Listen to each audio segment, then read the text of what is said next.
Welcome back live. Ladies and gentlemen, it's the Mythicist Milwaukee show. I'm your host, Rob Moore. Every week we keep an eye on the secular movement with my co-host, Brian Edwards. What's going on tonight, Brian? Hey, happy to be here. Happy to talk to the former governor.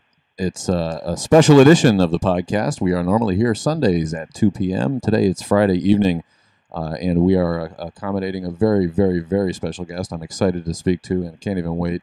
I've been thinking about it all week. We, of course, do a secular podcast, and we want everyone to support our efforts by going to mythicistmilwaukee.com and consider joining our Patreon page and pledging as much as you can or as little as you can every week, every month, every show in order to keep on bringing you the exciting topical guests that we do. We're stepping away a little bit from the atheist world this week to speak to a political guest of amazing and mega stature. I'm an old enough guy to remember 1990. I was a 24-year-old, fairly politically savvy youngster when Douglas Wilder was elected Virginia governor and made history. These youngsters weren't exactly sure who you were, but please welcome to the show, Governor Douglas Wilder. Are you there? Thank you very much. Good to be with you both, Rob, and I hope that all is good and things are better and weather-wise as they've not been so much in the southern part of the country, but good to be with you. Yeah, thanks for joining us. And again, I want to reiterate the actual stature of our guest tonight. I didn't hint at it too much in the intro, so that we can drop these bombs on people. I'm a small guy. You're not a small. Maybe you're a small guy, but you're a boy. Oh boy, let me tell you, you were the first elected African American governor in the country, and beyond that, the grandson of slaves. Now, I'm a 50-year-old guy that boggles the mind. It's 2015. I'm on the phone with a guy whose grandparents were held in slavery in the very state that he grew up to be the governor of. Go ahead and give us your perspective on that amazing arc of time and changing times. Well, I think that, quite frankly, I've been very fortunate. When I look at what had happened, you're right, my paternal grandparents were slaves, and my grandparents had several children. My father was the youngest in a family of about 14. Consequently, the connection to slavery was very short, and yet he would never talk about it. My mother would force him. She was freeborn and an only child, and she would force him to say, "Well, Douglas is asking you, Robert, for goodness sake, would you tell him?" And he would reluctantly speak about it. But yet, he had a brother who was 2 years older than he, who went on to get a medical degree and was a practicing physician. So when you consider that could come out of slavery. The only home we ever had was the home that my father had built across the street from the home that his father had built. But it was a modern edifice, and the only home our family ever knew. My father never made over $50 a week in his life, and there were 8 of us, 6 girls and 2 boys, and I was next to the youngest. So I've been a very fortunate guy because my mother instilled in me the need for education, but more importantly, that you can do anything you want to do if you prepare yourself and if you acquit yourself to the extent of learning as much as you can learn about everything. So I've been very fortunate indeed. Well, it sounds like you had people around you who cared about your education and the things that... No question about that. I like the way you put that. Plenty of people around, because it was not only my mother, but it was the teachers who were committed to making certain that those who were entrusted to their care were not only just taught the rudiments of education, but likewise behavioral patterns, how you walk, how you talk, how you dress, how you eat, how you speak. And they zealously guarded their prerogatives, and the community people. Likewise, look, they said, don't make the mistakes some of us have made. We dropped out of school. Don't you ever do that. Dumb people run nothing. And those kinds of things stuck with me throughout my entire life. Is that missing from society today? That excellence in education, that I commitment. think, unfortunately, the communities are dissipated. There's not any longer that. If we were out of school in terms of truancy, you couldn't do it because somebody would say, "I'm going to tell your mother. I'm going to tell your father. I'm going to tell." There was always an accountable person in that home, and that's what I think your question's addressed to. There aren't those accountable people in their homes in our communities today, and it's a very unfortunate thing. Yeah, it sure is. Take me back to 1990. Oh, you were elected governor by about 2 votes, I recall, and of course, they I like that a lot. the opposition demanded a recount right away. What was that like? They had polls that had me being way, way ahead. Well, I knew better than that. Our internal polls showed I never was beyond the percentage error plus or minus 2. But I never, ever thought that I would lose the election. I always thought I would win it. Virginia has the smallest number of African-American voters of any of the southern states. Our voting population in Virginia, when I said our, the minority African-American voting population, is about 15% now. And so it was about 14% then. I got overwhelming African-American support, but I had to work and to go around the state in the most unlikely places where Virginia and Tennessee meet, where Virginia and Kentucky meet, where there's so few people of color. And I never, when I ran for lieutenant governor, I never stayed in hotels. I always stayed in the homes of the people actually that I met or that I knew prior to coming out there, some I'd served in the legislature with. And it made all the difference in the world because it ended in numbers of misperceptions that people may have had about me as it relates to what my positions were on issues. And I made it very clear that to my campaign staff, we never used the word race one way or the other. And there are those who were saying, we're going to make history. I said, I'm not interested in that. And I saw that unfortunately unfold just last year in the election of the African-American potential election in Maryland. Anthony Brown, fine young man, lieutenant governor, but he kept talking about we're going to make history. Oh, what is that to a voter? Make history about what? Is that going to end my taxes? Is that going to better my schools or do anything? So I never did any of that. But more importantly, I tried to speak to issues. I learned early on that the way people dress doesn't make any difference. Somebody might chew tobacco, have a red bandana around their neck. You have no idea what that person's thinking is until you listen. And that's why, unfortunately, as you point out, the system in our country today is broken. Now, it's not an issue as to who's going to fix it. No single person, no single party is going to bring that about. Only the people can do that. And I think we see a resonance of that taking place with people rejecting some of the standard bearers in the Republican Party, and look at Bernie Sanders giving Hillary Clinton a fit. And it is only, in my judgment, because people are saying we have seen so much of the same spiel. We're sick of it. You brought up Hillary Clinton, so I'm going to take you to that. You've been you asked for it. Yeah.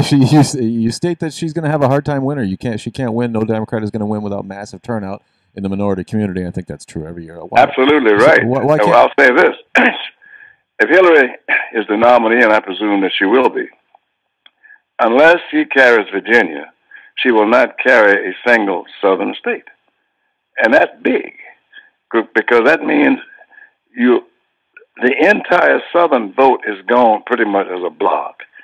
Then what does it bring to the table? You hear so many people talking about, well, we got to make certain we get the Hispanic vote.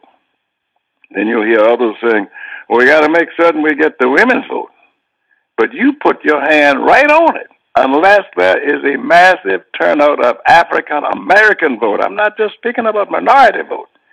There is no Democrat that's going to get elected. Was in the election for Barack Obama, how much minority turnout was there compared to previous?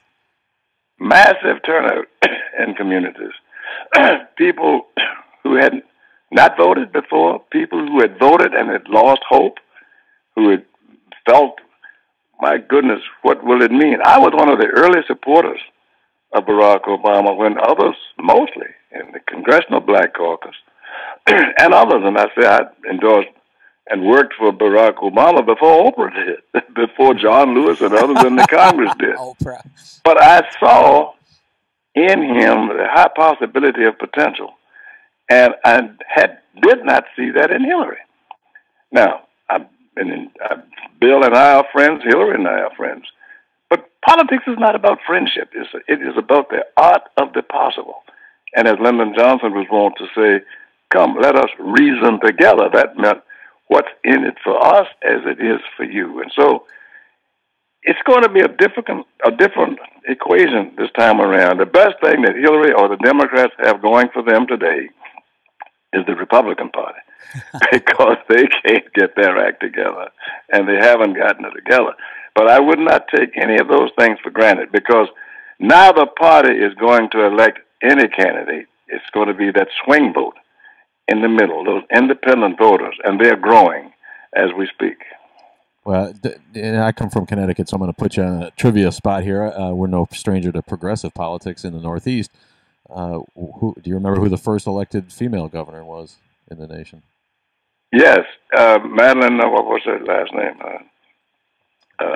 In New Hampshire, what was her name? Yeah, Connecticut, Ella Grasso in the 70s. Connecticut, Ellen Grasso. And then the other lady in New Hampshire was elected. Right. Ellen Grasso, she was good. Good lady. She was, but it brings me to my point, which is that the fact that this happened in Virginia, not Massachusetts, way back when, makes it even remarkable. Well, and the reason I think it happened in Virginia is because the state has been a leadership state. The first president, but not only that, the nation was founded in Jamestown. The nation was freed from British yoke and control in Yorktown, Virginia. Lee laid down his arms in Appomattox, Virginia. And so Virginia, with its proximity to the nation's capital, in my judgment, had the potential to do it. And that's why my election, as I say in my book, Son of Virginia, I am a product of all of the good, the bad, and the ugly in Virginia to be able to show, yes, we've gotten it wrong on a number of occasions, but this time we think we are trying to do what's right. There's a proud son of Virginia, naming all those. I am indeed very proud of it. You know what? And I spent some time in Virginia, and I have to add to that the native beauty of the state of Virginia is nearly unrivaled. It's absolutely one of the most beautiful states, and I love it. You're mighty kind. And I do too. I've lived my entire life here, but for military service and service actually going to law school in Washington, D.C. You mentioned that during your campaign you didn't want to mention race, and you kind of held to that. What about privately with your team and what you were thinking? Did you expect to encounter some problems or have to overcome some obstacles from latent prejudice? Well, you do that every day. But the best way you do that is to positivize your comments. I never would take the bait as to when I ran for lieutenant governor, for instance. There was somebody tried to say, well, Wilder's so liberal leaning, and that he's going to be satisfying these people of color particularly. And and I said, I know how to counter that. So I asked my opponent, I held up about 50 bills that the guy who was running for governor and I had the same record on. And these were all major bills. I said, tell me which ones of these are conservative and which ones are liberal. Well, obviously, that took care of it. And he couldn't answer it to save his life. There were times when people tried to suggest things, but I found out that if you didn't, my thing was this, I would say, I don't want race to be used at all in my campaign, and I will not have race used as a badge for me, nor a barrier. And to that extent, we will not talk about it. And we didn't. And I didn't. I never had a single person to not shake my hand. I was never barred entrance into any particular place. I went to every individual city in Virginia, every independent independent town in Virginia. Virginia is the only state that has independent cities. And there's no city that's in a county. Everything is independent. And in addition to that, I took 60 days and went to every county without interruption, and I didn't do any of that on the interstates. Everything was on the back roads. And as I said, I stayed in the homes of the people. Never, ever encountered a single racial incident. It sounds like you're 1990 seems like yesterday to me. I don't know. It's amazing to me that it's 25 years ago and more or whatever. Well, you're still a young man. Well, thank you for saying that. Like I say, I'm the elder statesman around here, and I remember I remember groundbreakers like yourself and Andrew Young and others who paved the way for a Barack Obama. Do you look at the president and think, well, it kind of happened fast for that guy? Is there a little you have kind of feelings that maybe didn't work as hard as some of you had to at it, or no? No, I don't at all. I look at it, however, and hope that I should be in a position to be constructive in things that I would agree with and things that I don't agree with. And that's been the story and the history of my life. Because I might be of a particular party doesn't mean that I agree with everything in my party. Because I might be whatever doesn't mean that I agree with everything that others might be proposing. Consequently, as I said, I was one of the first persons to support President Obama. But as I point out in my book, I cringed when I read that he went to the Congressional Black Caucus and said to them, quit whining and quit complaining. Put on your marching shoes. Who in the hell are you talking to? I mean, do you know what it's like to have gone through what many of us have gone through? But I didn't say too much about that because I wasn't there. And yet, I would have lost the bank if you would have told me that Barack Obama would have had 8 years as the president with 2 opportunities to put an African American on the Supreme Court, knowing what Thurgood Marshall meant to us as people who've been deprived, because he educated other members of the court, not just his vote. And when you compare Thurgood Marshall with Clarence Thomas, and when you say, I still didn't do that. And then when you put Loretta Lynch, who's a fine lady, highly qualified attorney general, who at most might be there just for 2 years, if the next president chooses to keep that person, if she's a Democrat or not, when she could have been, if she's as qualified as I deem her to be, on the Supreme Court for life. Why didn't you do that? The answer has yet to come. You mentioned leadership in politics, and you sound like a person who followed his heart. Know a little bit about it. Did the right thing, no matter what the party line was. Tell us what's missing in leadership in politics today. The one word describes itself. It is a tautology. It doesn't need a dictionary definition. It means to lead, to get out, to be in front, to not take concerns about who might not like it. But when you lead, you have to have a program of leadership. And you have to show that you're prepared to pave the way for the leadership by taking whatever cudgel you may have to use to do away with the morass of indifference, doubt, and suspicion, and to convince and to convey. I was told when I was governor that there was no way in the world that I was going to satisfy the $2.5 billion shortfall that I was left with by my predecessor, a friend, a Democrat, left me broke. And I had made all of these promises. Well, when I get elected governor, I'm going to do this. I didn't have a dime. My colleagues in the Democratic Party and others were saying, well, he's going to have to raise taxes. I said, wait a minute, that's what everyone would expect, but I'm not going to do that. I want to find out whether we need to fund the necessities or the niceties. And consequently, let's put all of these niceties on notice. They're going to be gone. We're going to end duplicating services. We're going to combine services. We're going to ask people to make short-term sacrifices. We will lay off no one, but we're going to downsize government, and we're going to establish a rainy day fund. The state had never had one. And the first monies that I want will be $200 million that you're going to put and a rainy day fund. I subsequently put that into the state constitution. That fund is over $1 billion now. Every governor since my time has had to go into it and bail the state out. I didn't have it to go into.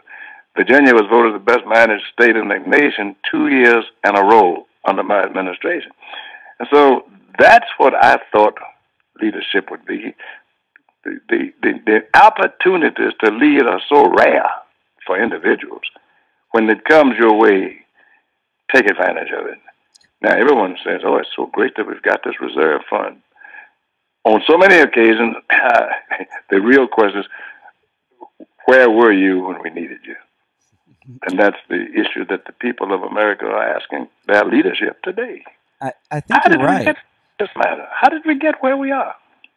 There seems to be one candidate that was trying to capitalize on the lack of leadership, and although he might be crazy at the same time, and that's Donald Trump. I mean, what do you make of him? I mean, he is coming in saying, I don't care what people think of me, I want to lead, but he's also said some very erratic things.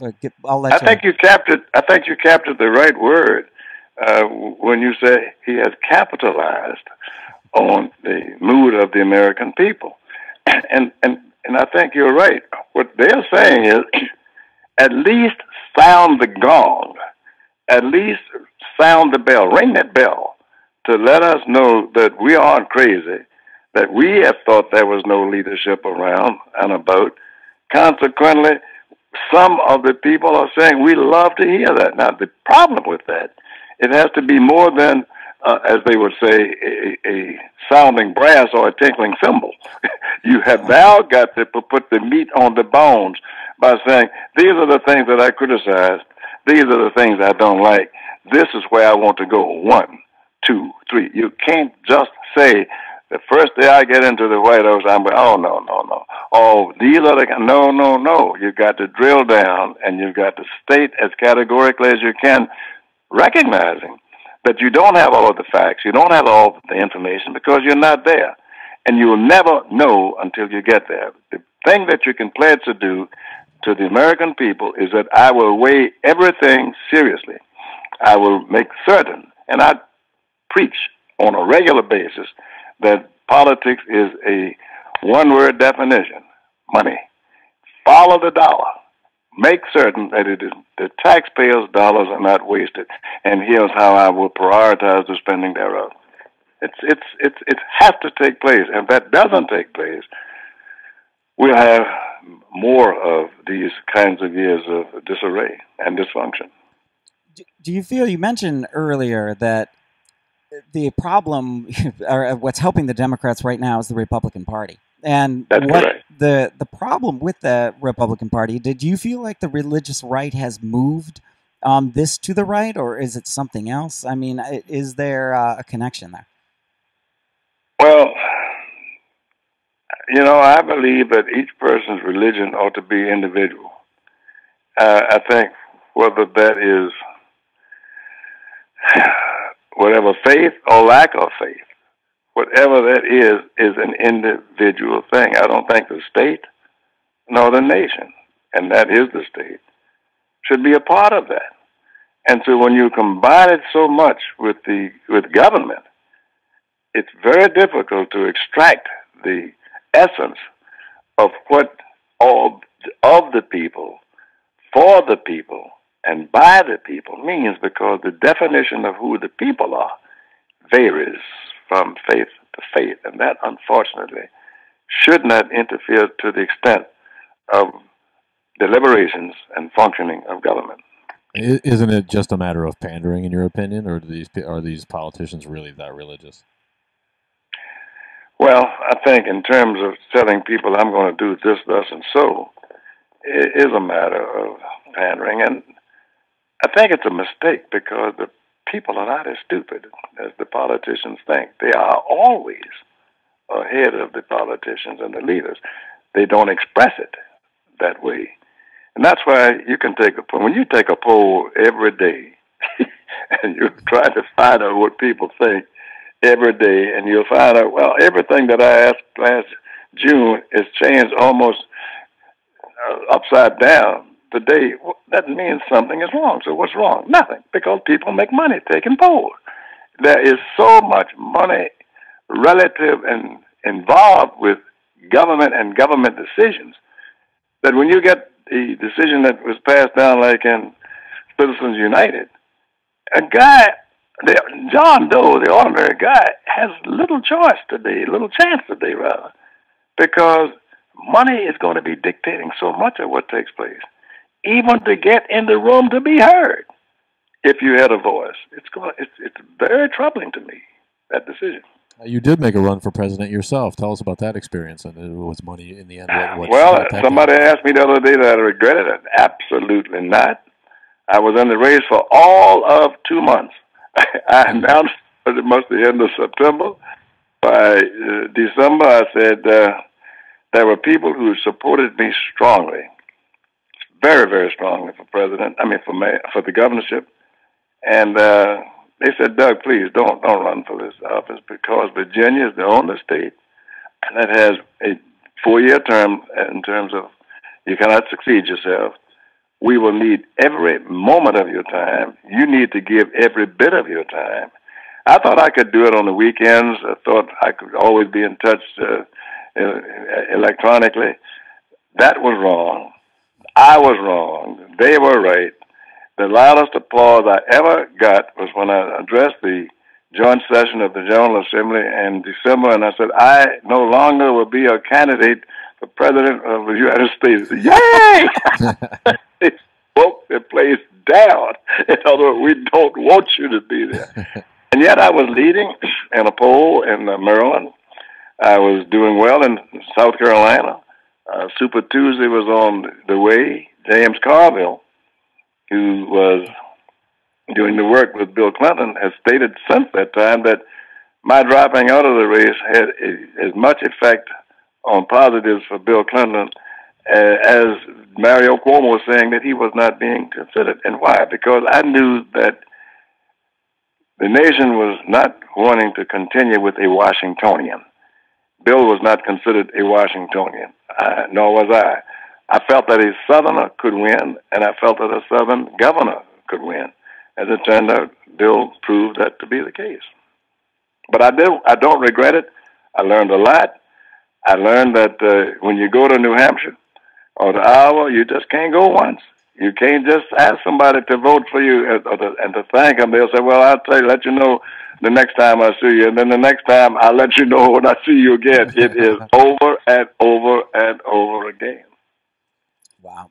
Take us back to 1969 where you win an appointment as a state senator. Was it different than 1990 where you were able to kind of really push race to the side? Was that also true in the late 60s? Well, what had happened is that in 68, with the passage of the Voting Rights Act and with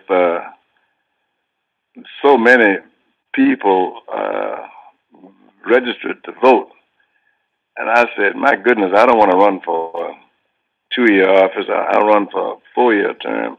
And when the lieutenant governor at the time, he was the lieutenant governor, but when Sarge Reynolds of the Reynolds family, Melville, said that he was going to run for the governorship, lieutenant governor, I knew he was going to win, so I announced to the Senate.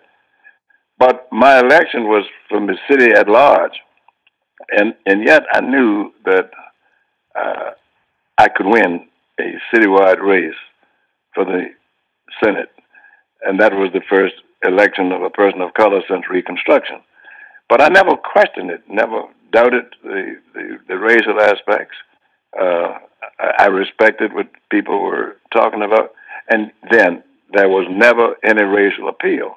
Surprising thing about that race was I was not supported by what would be called black leadership, because they had their own set of rules and regulations that I didn't agree with, so much so that I even tried to start my own little group called Voters' Voice, because I didn't want to be hidebound to believing that I had to go along with any party or any individuals. And so when I ran that race, I was fortunate enough to have support both sides. And once I got elected, I never had opposition, and I stayed in the Senate for 16 years. I never had anybody to oppose me for the entire period of time I was there. When I stopped running for the Senate and ran for lieutenant governor. So I really never lost an election, except I dropped out of the president's race. You can say I lost that, but I really didn't stay. So it was very different because I had to learn. I didn't know a thing about politics, nothing. And I got there and found out how dumb I was. God have mercy. I don't know what's going on. Luckily, people helped me, and people that I formed friendships with, that I trusted to the extent of, well, you explain this to me and explain that to me. They knew that I wasn't a dumb guy, but they also knew that they didn't have to waste too much time telling me. And then I wasn't the slowest learner on the block. And accordingly, it's like quicksand. The more I got into politics, the more I was drawn to it. And I got to a point where I sort of liked doing it. It's the Mythicist Milwaukee show. We are talking to former Governor of Virginia, Douglas Wilder. And we want to remind everyone to like us on Facebook, Twitter, Pinterest, and Tumblr, and also stumble upon calling your attention to next year's big project. We are sponsoring a debate, a much-awaited debate between leaders in the mythicist world, Dr. Robert Price, and Dr. Bart Ehrman on the historicity of Jesus. Very excited about that. Look for that coming in October of next year. You were raised, not surprisingly, a Baptist. Yes, Governor? Yes, sir. I was baptized. Go ahead and tell us about that, your religious upbringing. Mm-hmm. And, yes, my grandfather, who, as we alluded to, was a slave. My father, but he was also a trustee and a deacon in this church. Segregated, of course, because the slaves and the free blacks would sit upstairs and the other whites would be downstairs. And my father subsequently was a deacon and a trustee in the church, but I never was any of those things. And I had a brother who was 10 years older. I said, that tradition will have to be carried on by you. He said, well, I'm leaving the state. he left. He was living in the New England states. But one of the surprising things was that, as I said in the book, on Sunday mornings, you would always hear in the black neighborhoods the choir Wings Over Jordan. And when they would sing the famous song, Go Down Moses, go way down to Egypt land, tell old Pharaoh to let my people go. Well, as a kid, when I was coming up, we'd hear that deep baritone voice permeating the air throughout the entirety of the neighborhoods, because you didn't have to have your radio on, just like a Joe Louis fight. If he was fighting, the world was listening. So, I kept listening to this music. I was of the impression that they were saying, Pharaoh, let us go, people of color, black people. It took me a little time before I was able to come to the point of recognizing that they weren't talking about us at all. And then when I would hear songs like, oh, Lord, I want two wings to pale my face so I can fly all over God's heaven. And I said, now, wait a minute. Why does his face have to be paled if he's going to go to heaven? And I have to ask people, and they couldn't explain it to me. But these were the songs they sang. And so it just gets to the other point in the first part of the book when we speak about Carry Me Back. It was a state song. And even though it had references to words like old darky, etc., people said, that's why you're mad about it, among other things. But if you get to the second stanza in the song, it said things like, I carry me back to old Virginia because I can't wait till old Massa and old Mrs. and I are reunited in heaven, and we can't be separated anymore. Which means you're going to be a slave even in heaven. So those things start weighing on a youngster's mind when you start. So the first act I took in the legislature, speech on the Senate floor to repeal that song. It took them any numbers of years. I think it was only about 7 years ago that they finally retired it and called it the state song Emeritus. But during the period of time, they asked me, well, what about this song? Or that? I said, I'm not interested in any song. And people say, well, we're never going to repeal it. But they never sang that song anymore, period, from 1970 till now. So that told me so much. I said, you don't necessarily have to have the appearance of success as long as the result gets the same thing that you want. Right. Get the song out of the way, and it's gone. Would you think, I mean, there's some disturbing polling results from Pew in 2012 that indicate, like, if you're a non-believer, specifically said atheist, only 54% of Americans would vote for a qualified atheist. I mean, what would you say to the young non-believer running for office, or what do you make of those? Would you run in the face of that? I mean, I never have. As I said to you, I respect a person's religion. And that's why when people would say to me, well, whether you regularly attend church or not, look at the numbers of occasions when you in whatever speeches you make by saying, God bless. I said, yes, I understand that. They say, what do you mean by that? I said, I mean by that whatever is superior to man, whatever that form is in your mind or in your heart, however you see it, however you express it, I hope that your life will be fulfilled or bettered. And so I never get into what I would call the esoterics of anyone's faith or anyone's belief. I think we saw examples of poor Ben Carson trying to extricate himself from the self-imposed furnace to which he put himself in. A mess he made of that, didn't he? Yeah, like Daniel. Is that? Like Daniel, the self-imposed furnace. Yes, Daniel. But it's a no-win situation. And so the best way I would like to describe it is, in government, let's talk about the essentials. And I think it was one of the earlier questions you spoke of in terms of how would you advise that young person, et cetera, et cetera. But we are, unfortunately, in a situation that so much money, again, is being spent. When you read somebody saying, well, they raised $10 million last quarter or $20 million, good Lord, what are you doing with the money? Now, that's a good question to ask, isn't it? Where do you think that money goes? Tell us. Yeah, please, tell us. Yeah, for not knowing much. Well, I'm asking you. Where do you think it goes? All that campaign money? An enormous amount to advertising, I would suspect. Well, okay, but what is the advertising about? How bad the next guy is? How terrible he is? And how good you are? About what? But it's gotten out of hand. We've seen a black man achieve the highest office in the land, and I think we can all envision a time when a woman and a Latino and even a gay person could be elected. But will we see an atheist elected in this country to any kind of high-profile public office? Well, that depends on the appeal to the public and to the people. Each person has to paddle his own boat.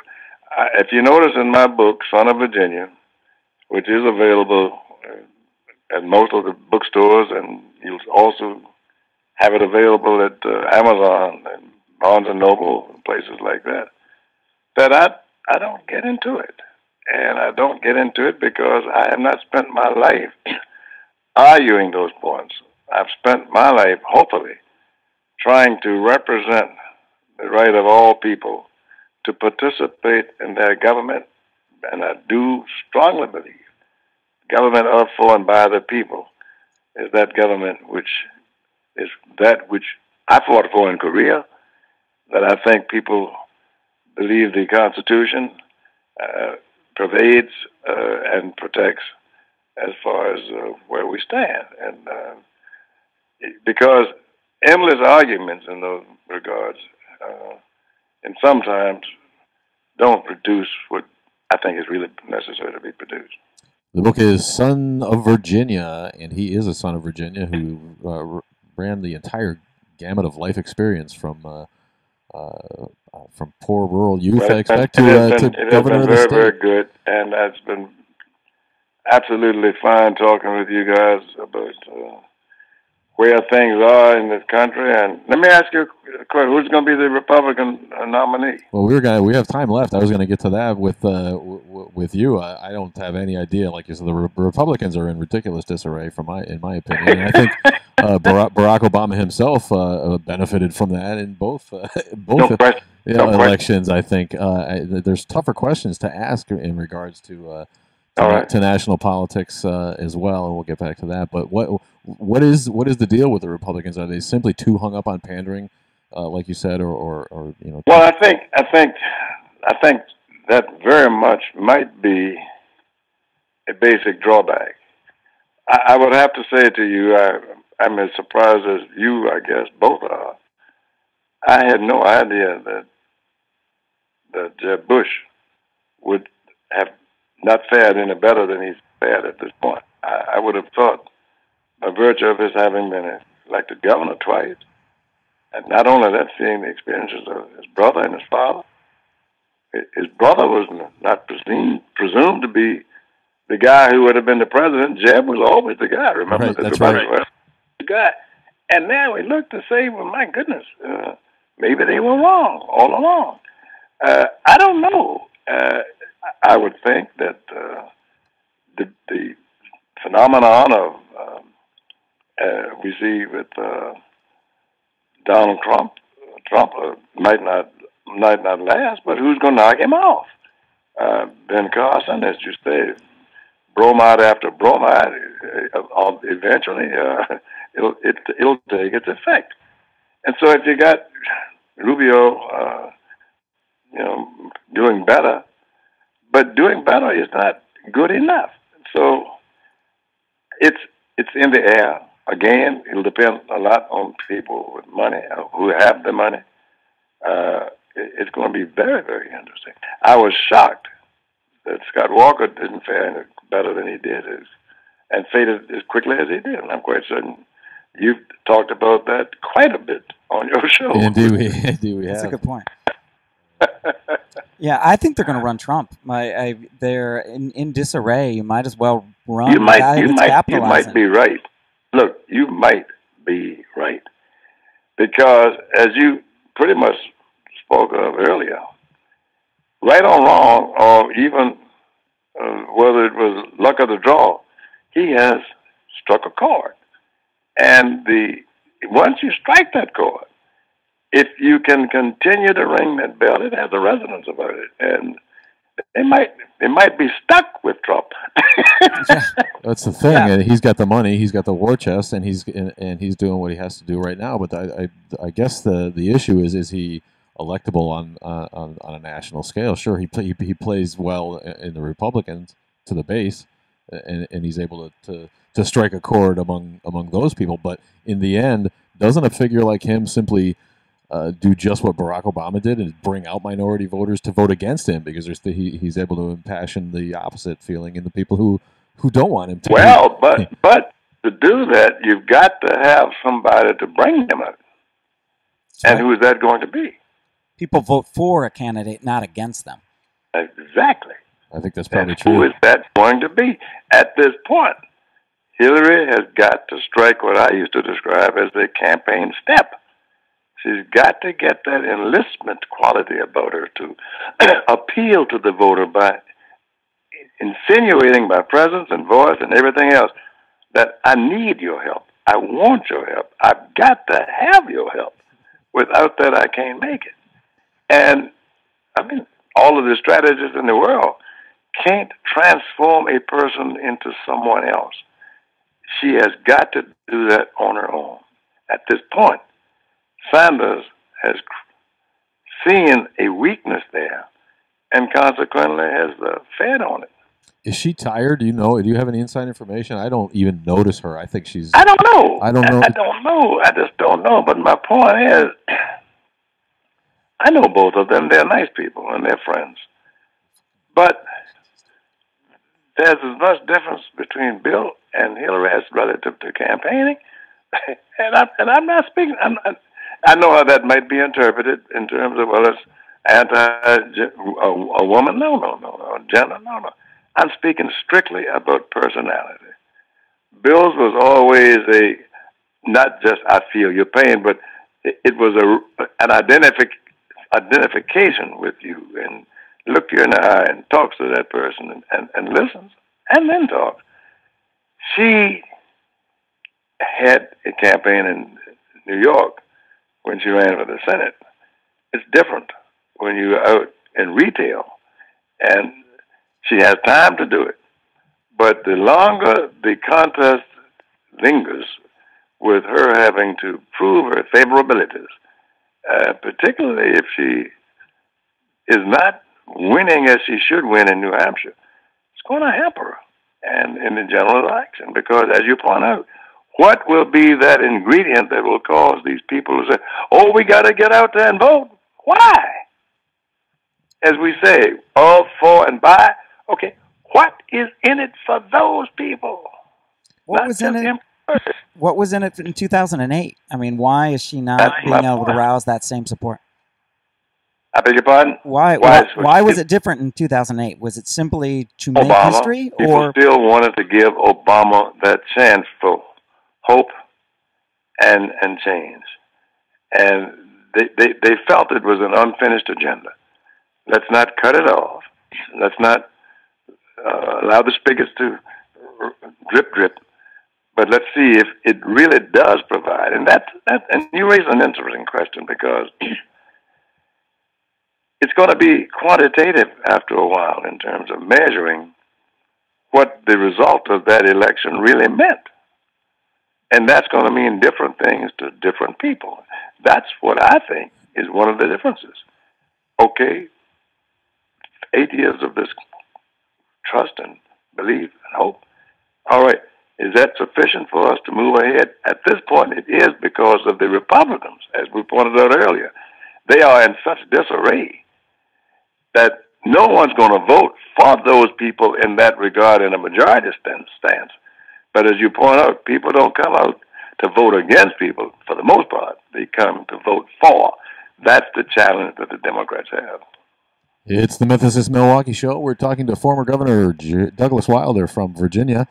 He's got a book. It's Son of Virginia. Do you talk about the war? I want to hear. I feel like a kid pulling up in front of the fireplace. Tell me, Grandpa. Tell me, Grandpa, about your war story. I read the little blurb on Wikipedia, that the font of information here in our society, that says you bluffed. You and a couple of buddies bluffed Chinese soldiers into surrendering when you were outnumbered. Can you tell us that story? Yeah. Well, the guy who should have gotten the Bronze Star was the guy who did all of the heavy lifting. He went behind the bunker. The bluff was in making them believe that there were more of us up there than just the three of us. And quite frankly, we thought there were only about two or three of them in this bunker. And we started saying things like, and we had been taught to say things in Chinese, things like, oh, we got everything together, we got them all around. We started imitating different voices. And he went around and put a thermite grenade, heat grenade, in one of the sandbags behind the thing. And I said, okay, when they come out thinking it'd be one or two, I'll cover them. And the Korean, unfortunately, who was attached to the U.S.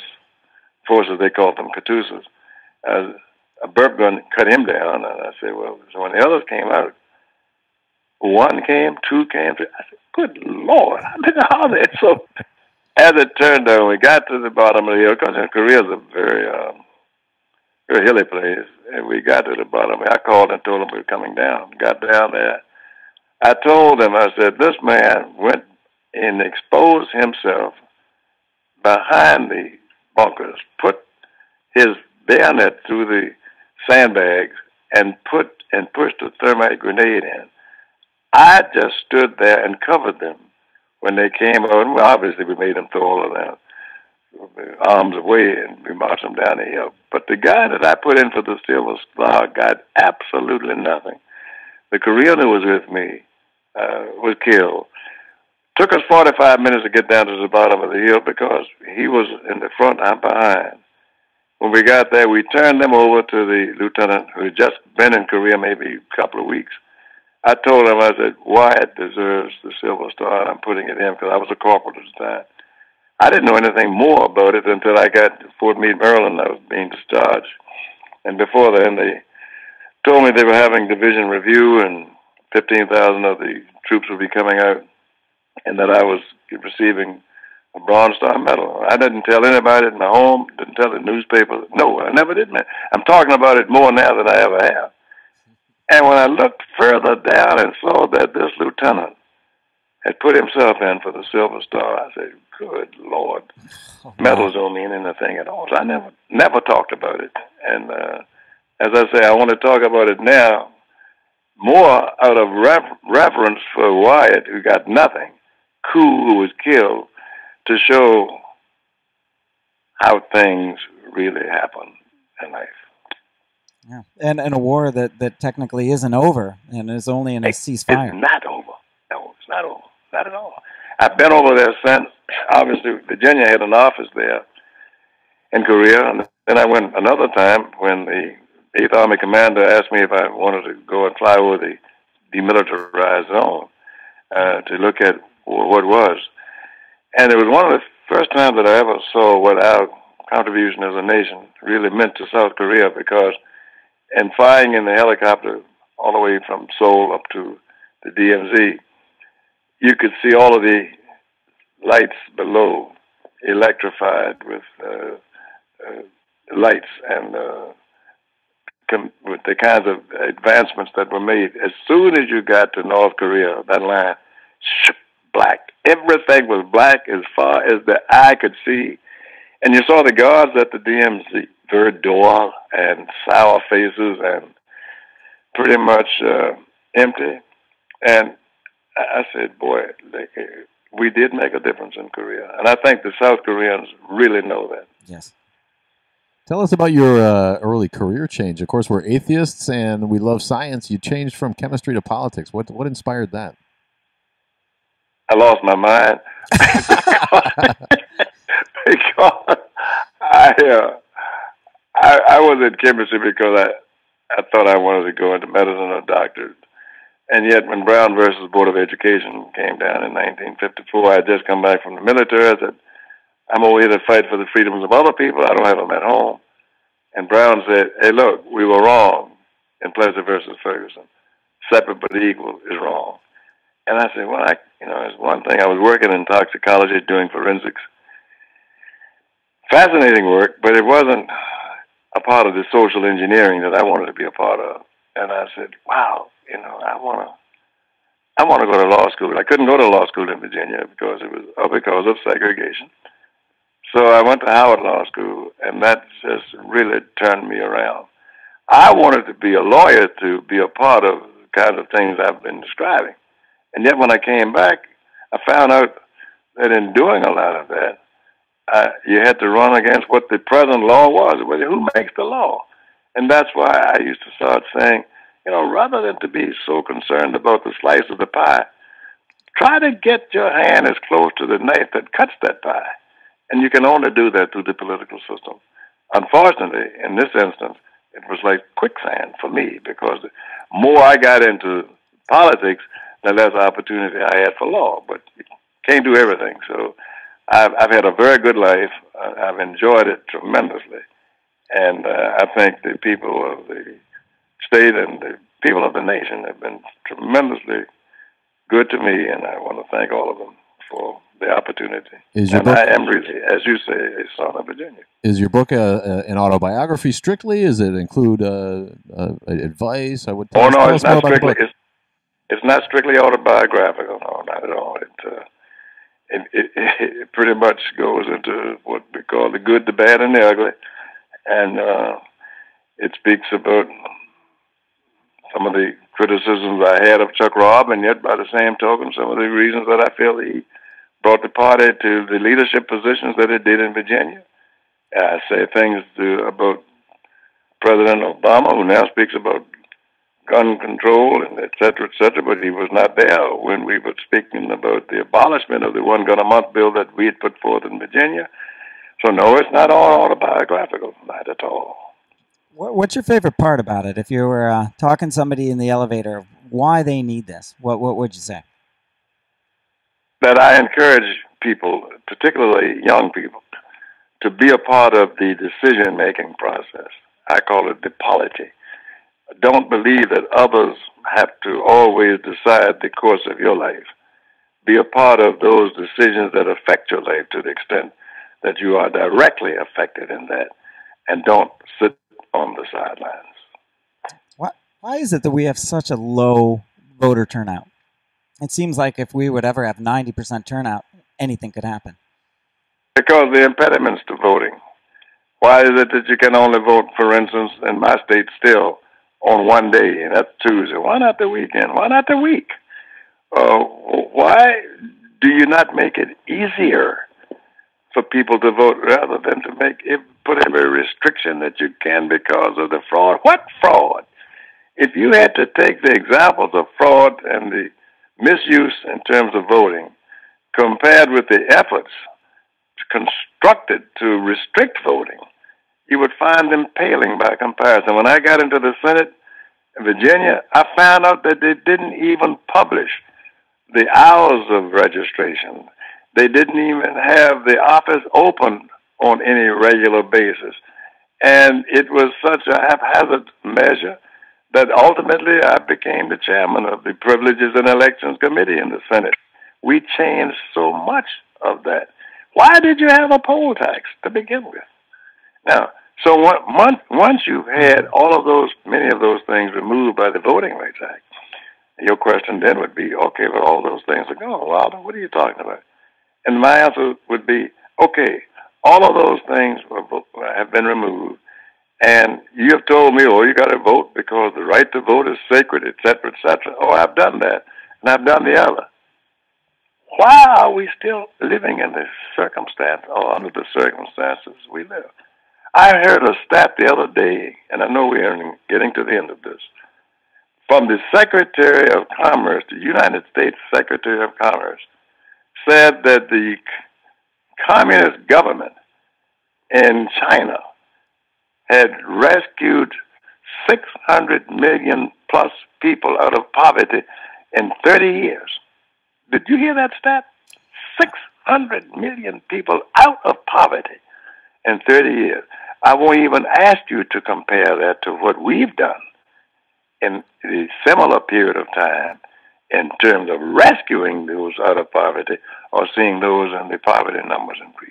That's true. I know that the Chinese government, although not at all a democracy, tends to follow the people, though. They really do look to do it. It's a benevolent dictatorship. That's one of the reasons I think you find a lot of the distrust in government. Say, okay, why vote?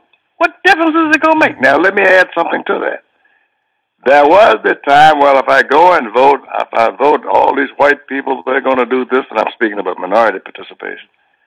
Okay, even when you have persons of color in office, or in many instances, people see no change. We're down Look at Baltimore. Down to our last minute, Governor. Why don't you tell us once more where we can find the book? Son of Virginia, it's available on the website. If you just go to sonofvirginia.com, you will find the availabilities, the opportunities we'll be having, and we'll be coming to Milwaukee before too long, I think. I know. All right. For a book signing event. We're going to be doing things in Washington, the National Press Club. I'm going up Monday. I'll be Morning Joe with MSNBC. I'm going to be doing Hannity. I'm going to be doing Cavuto Monday, NPR Monday. So we're going to be getting the word out, and that's why I appreciate the opportunity to talk with you guys. I've really enjoyed it. It's been a real pleasure. I have enjoyed it immensely, and we'll look to talk with you soon. Well, we'll see you when you come to Milwaukee. We'll really look forward to that. Get the book, Sons of Virginia. He's Governor Douglas Wilder. Thanks, Governor. And thank you again. Thank you very much. Night-night. All right, take care. Join us Sunday at our regular time for David Tamayo, el Latino ateo número uno en el país. He's going to be joining us. He's the top Latin atheist in the country. That's Sunday at 2 at our regular time. Join us then, everybody, and thanks for listening. Take it easy.